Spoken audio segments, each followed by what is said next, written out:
Merci Eline, Frédéric et Eric. On a le temps pour une question ou deux avant de passer à la pause café et de vous dire le programme après. Le programme après, on va avoir une table ronde ici.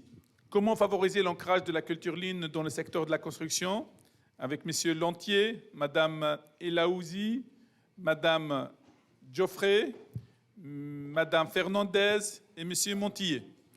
Et nous aurions également une présentation de 15 minutes de Lean et taxonomie sur le métier de la logistique.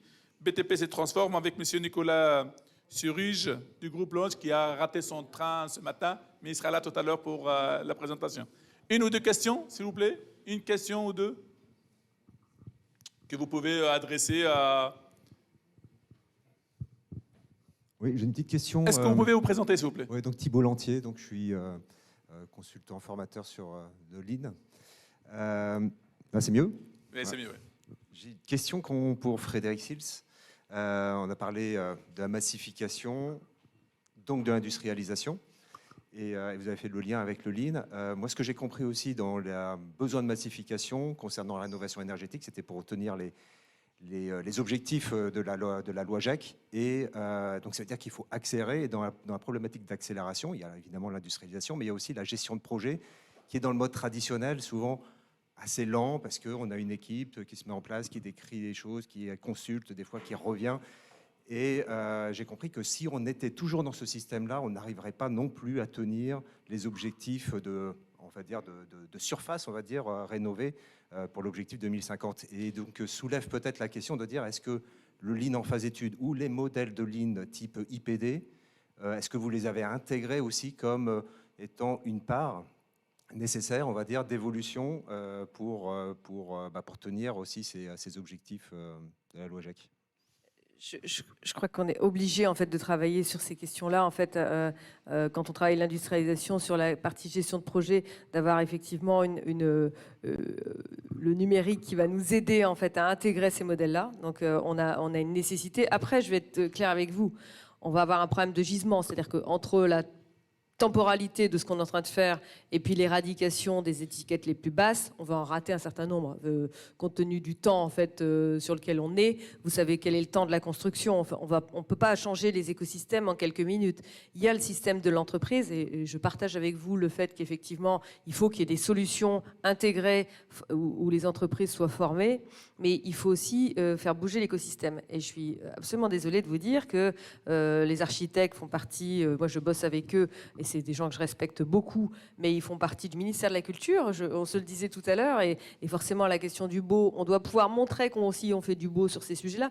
Il y a toute une dynamique concrète à accompagner l'écosystème, c'est en fait. Il y a l'entreprise qui doit accepter et pouvoir avoir des solutions de ce type-là de manière très performante, et j'adhère avec vous là-dessus, mais dans la question de la gestion de projet, le temps par exemple de la caractérisation des bâtiments de toutes les Hauts-de-France, c'est pas un temps en fait qui va se faire en quelques minutes.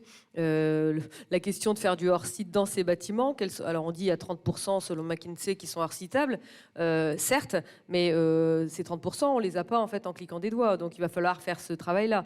Donc j'entends en fait ça en fait sur les outils à utiliser. Peut-être qu'on a à faire plus, et puis on va prendre vos coordonnées avec Doris, certainement qu'on a à faire du travail ensemble. Mais clairement, pour nous, la dynamique, elle est à travailler avec un ensemble d'acteurs de cet écosystème si on veut réussir à long terme. Il y a les éradications d'étiquettes, je veux dire que ça c'est le prétexte à la massification.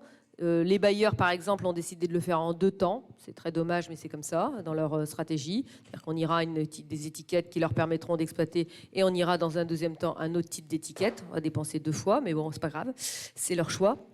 Par contre, nous, on pense qu'effectivement, il faut qu'on accompagne toutes les parties prenantes, qu'on forme toutes les parties prenantes, qu'on trouve des solutions industrielles, en fait, comme celles que vous évoquez, et on a beaucoup de choses à faire ensemble, on se l'est dit tout à l'heure, effectivement, on pourra y travailler. Mais voilà la réponse que je peux vous apporter aujourd'hui. Venez nous rejoindre. J'ai fait une invitation à venir nous rejoindre. Venez le 18, vous avez des choses à nous proposer. Vous êtes le bienvenu, en fait, pour proposer vos solutions dans le dispositif hors-site qui se monte en France. Merci. On a une question de l'autre côté.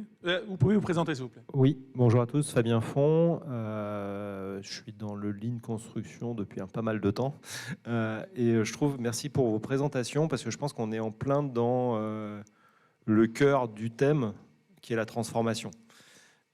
Notre monde se transforme et la construction doit se transformer avec lui. On a parlé de rénovation, on a parlé de réemploi, on a parlé d'industrialisation, parce qu'on ne peut peut-être pas supporter aujourd'hui de construire comme nos grands-parents construisaient, enfin on construit encore à la baramine. Et par rapport à tout ça, je pense qu'on va tous un peu dans le même sens. Et je pense qu'on souffre tous, Thibault le disait, de la lenteur de cette transformation. Et moi, je me posais une question par rapport à toutes ces thématiques. Presque, qu'est-ce qui serait liant d'après vous pour qu'on avance plus vite tous ensemble?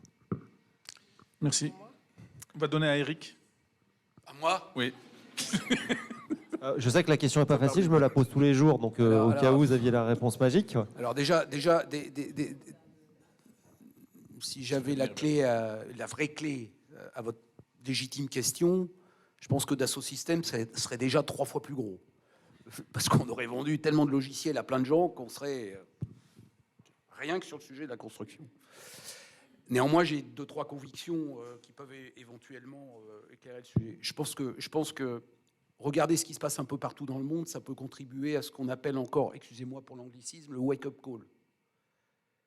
Le réveil nécessaire à ce dont on parle. On a la chance, pour ce qui nous concerne, d'être impliqués sur un des plus gros programmes d'infrastructures mondiaux de la planète en ce moment, qui est le programme NEOM en Arabie Saoudite. Il suffit d'y aller une fois pour se dire « Waouh, il se passe quelque chose. Hein. » Et ça réveille, hein, je vous le dis. Nous-mêmes, on se demande comment on va suivre. On est impliqué sur l'aspect collaboratif que j'évoquais. Il y a à peu près 40% de l'industrie mondiale qui est là-bas. L'industrie de la construction, j'imagine que Saint-Gobain y est d'une façon ou une autre. La plupart des grands de la construction y sont. Enfin, tout le monde y est, tellement il y a d'argent sur la table. Et il faut faire travailler tout ce monde ensemble, vu les délais, parce que c'est un programme d'une ambition colossale. On va voir comment on va y arriver, nous, puisqu'on a eu la chance d'être sélectionné pour être la plateforme de collaboration de cet écosystème. Mais quand on revient d'avoir pu constater ce genre de programme, on se dit, il y a forcément, c'est pas possible qu'on fasse pas mieux dans un pays aussi mature, aussi développé que le nôtre. C'est juste pas possible. Donc ça, c'est ce que j'appelle le wake-up call. Après, il y a forcément un rôle à jouer de la puissance publique sous différents aspects. Je suis pas un politique, je sais pas de quoi je parle, donc je lance une idée en l'air. Et puis après, chacun doit prendre sa part dans cette affaire. L'industrie de l'aéronautique à laquelle je fais souvent référence n'a pas évolué sans le fait qu'il y a eu des gens qui ont contribué à cette transformation à différents endroits de la planète, que ce soit historiquement chez Airbus, que ce soit chez Dassault Aviation, que ce soit chez Boeing et chez plein d'autres. Ces gens-là existent quelque part, vont émerger, sont en train d'émerger et vont prendre la main pour changer la donne.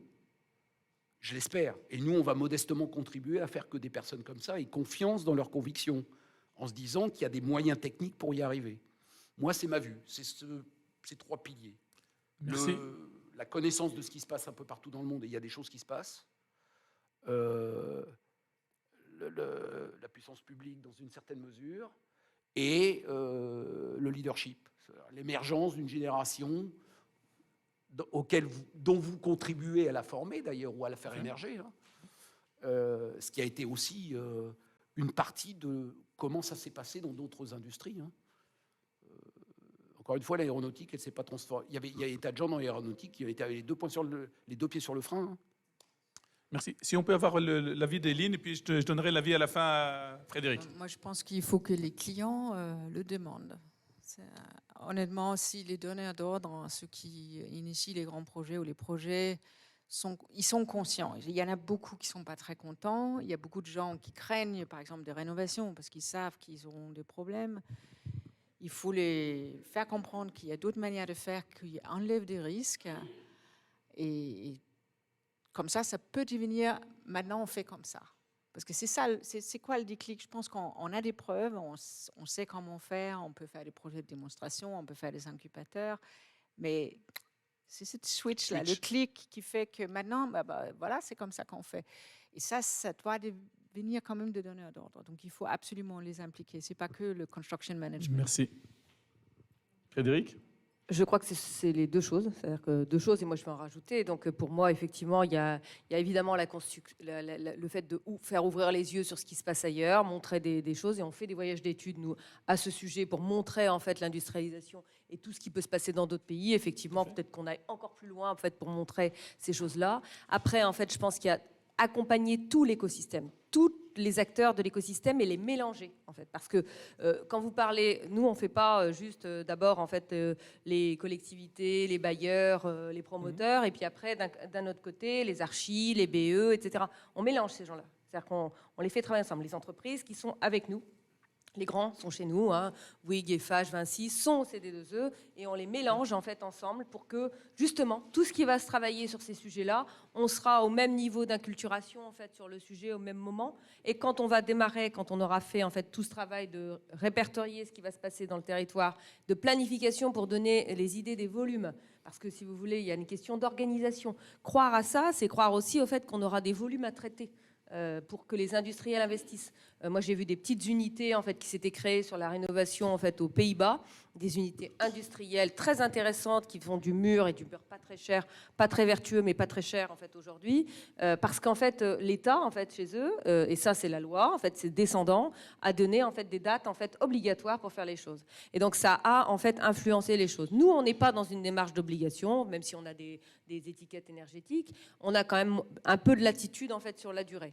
Qu'est-ce que ça veut dire? Ça veut dire que les acteurs, en fait, on doit les convaincre qu'on peut faire mieux et plus avec une dominante prix qui quand même reste forte dans la construction. Et on doit faire baisser les prix par l'industrialisation. Ça peut être un des choix de l'industrialisation, de montrer qu'elle a une efficience en fait sur le sujet, que quelque part on peut faire baisser les prix par les volumes. Ce que je disais tout à l'heure sur des modules en fait qui s'organisent de cette manière-là, c'est évidemment un des moyens. C'est pas un miracle en fait, qu'on cherche là-dessus, mais quand on aura travaillé plusieurs fois, on a déjà embarqué un certain nombre d'architectes sur ces projets-là qui sont en train vraiment de se spécialiser. Ceux-là, en fait, sont dans toute l'attention des grandes, clairement. Et on montre ces sujets-là en fait au fur et à mesure aux élus, on montre ça en fait à tous les donneurs d'ordre en fait de notre territoire. C'est ce qui peut faire bouger l'écosystème. En fait, pour moi, je crois que l'entreprise est un acteur majeur. Je crois qu'en fait, ouvrir ses chakras sur ailleurs ça se fait et on est en retard ou on croit qu'on est bon mais on n'est pas bon, c'est très important. Mais je crois que chacun des acteurs doit être accompagné, formé.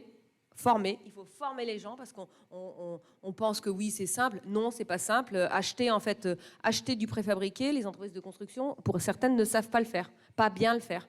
Et donc, tous ces actes d'achat, tous ces actes en fait, de déconstruire le processus dans lequel ils sont pour arriver à ça, et puis travailler les lobbies, je m'excuse, je vais le dire, parce qu'effectivement, quand on est dans ce système-là, on a aussi les lobbies. Moi, j'y travaille et je suis particulièrement parfois cible de ces lobbies, en fait, même dans la structure où je suis, parce qu'en fait, on vient bousculer un monde qui existe déjà et qui, en fait, a des intérêts financiers sur ces sujets. Je suis pas communiste, hein, donc excusez-moi de le dire comme ça, mais en tout cas, qu'il y a des intérêts, en fait, à ce que ça ne bouge pas. Et c'est aussi très compliqué. J'ai à voir ça, j'ai à voir, même on me propose l'argent, donc c'est formidable hein, pour que je la ferme. Mais évidemment, sur ces sujets-là, nous, on sera extrêmement présents et on continuera à agir. Il n'y a pas d'argent qui compte en fait dans ces sujets-là. Il y a la transition écologique en fait et la performance de ce secteur-là sur lequel on travaille. C'est le deuxième secteur le plus pollueur sur la planète dans son exploitation et dans sa construction. Donc on est là et puis on ne va pas en bouger. Et puis on va être motivé pour engager le réseau d'acteurs sur ces sujets. On a besoin quand même d'entrain en fait dans cette dynamique-là. Le Lean, c'est un moyen. Et ben effectivement, mettons-le au service de la performance environnementale dans les territoires. Merci. Merci infiniment sur ce. Donc, merci à nos conférenciers qui sont venus nous partager leur expérience. Merci Frédéric, merci Eric, merci Eline. Je voudrais qu'on les applaudisse au maximum possible, s'il vous plaît.